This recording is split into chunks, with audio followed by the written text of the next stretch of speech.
இந்திய ரூபாய் 5000 கமிஷனும் 5 வருஷ ஜெயில் தண்டனையும். ஒரு வழக்கறிஞரின் எச்சரிக்கை.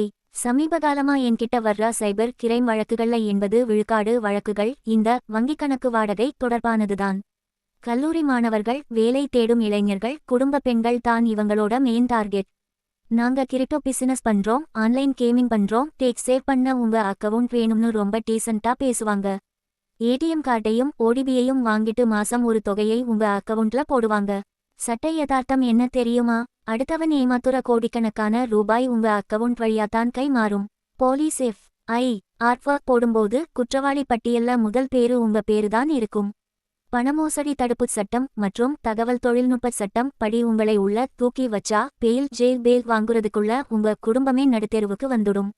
வழக்கறிஞராக என் அறிவுரை, உங்க அக்கவுண்ட் விவரங்களை, ஏடிஎம் கார்டை, பாஸ்வேர்டை உங்க இரத்தச் சொந்தங்களை தவிர யாருக்கும் கொடுக்காதீங்க. ஏற்கனவே கொடுத்திருந்தா இன்னைக்கே போய் அந்த அக்கவுண்டை க்ளோஸ் பண்ணுங்க. ஆபத்து உங்க வாசல்ல வந்து நிக்கிறதுக்கு முன்னாடி விழித்துக் கொள்ளுங்கள். ஒரு வழக்கறிஞரின் சமூக அக்கறை.